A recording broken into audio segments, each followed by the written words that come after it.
বাংলাদেশের সংখ্যালঘু নির্যাতন ও ইসলামী খেলাফত নিয়ে ভারতীয় গণমাধ্যমে দেয়া মন্তব্যের জেরে ফের আলোচনায় যুক্তরাষ্ট্রের জাতীয় গোয়েন্দা পরিচালক তুলসি গ্যাবার্ড।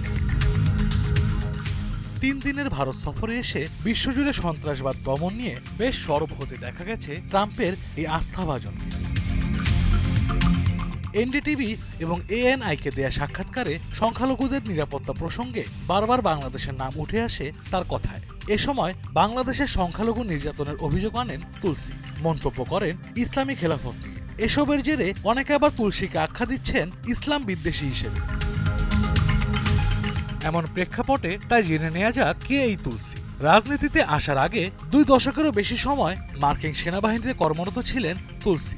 কুয়েত ও ইরাক যুদ্ধের সময় ছিলেন যুদ্ধের ময়দানে। এছাড়া 2 বছর যুক্তরাষ্ট্রের প্রতিনিধি পরিষদের স্বরাষ্ট্র মন্ত্রণালয় বিষয়ক কমিটির সদস্য ছিলেন তিনি। রাজনীতিতে তার হাতেখড়ি হয়েছিল ডেমোক্র্যাট শিবিরের হয়ে, পরে দল বদল করে যোগ দেন রিপাবলিকান পার্টিতে। মার্কিন কংগ্রেসে নির্বাচিত হওয়া প্রথম হিন্দু ধর্মাবলম্বী তুলসি গ্যাবার্ড।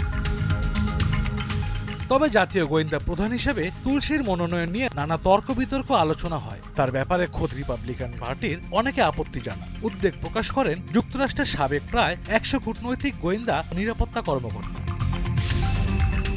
এর অন্যতম কারণ তুলসির গোয়েন্দা বিষয়ে সুনির্দিষ্ট অভিজ্ঞতা নেই। লেফটেন্যান্ট কর্নেল পদমর্যাদার সাবেক সেনা কর্মকর্তা তুলসি গ্যাবার্ড বারবার আলোচিত হয়েছেন মূলত 2টি কারণে। প্রথমটি তার রাজনৈতিক মন্তব্য এবং দল পরিবর্তন করা, অপরটি তার ধর্মীয় পরিচয়। তিনি ইসকনের অনুগামী।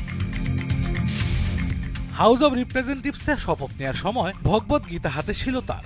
এএনআইকে দেয়া সাক্ষাৎকারে জীবনের কঠিন সময়গুলোতে গীতা তাকে পথ দেখিয়েছে বলে উল্লেখ করেন তিনি। যুদ্ধক্ষেত্র থেকে শুরু করে জীবনের যে কোনো মুহূর্তে শ্রীকৃষ্ণের দেয়া শিক্ষা তাকে শক্তি দিয়েছে বলে জানান তুলসি।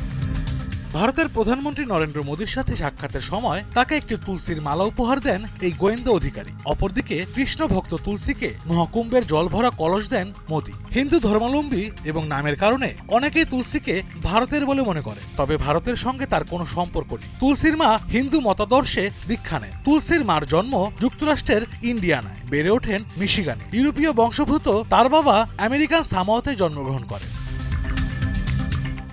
দেশ জুড়ে তোলপা ওয়ালটন ফ্রিজ কিনে আপনিও হয়ে যেতে পারেন মিলেনিয়ার।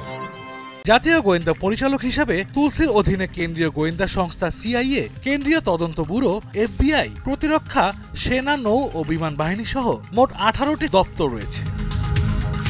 তুলসির দাবি, ইসলামী খেলাফতের আদর্শে দেশ চালানোর যে চেষ্টা ইসলামপন্থী সন্ত্রাসীরা চালাচ্ছে তা প্রেসিডেন্ট ট্রাম্প ও তার প্রশাসন পরাস্ত করতে অঙ্গীকারবদ্ধ। আশরাফ শুভ, দীপ্ত, বার্তা কক্ষ।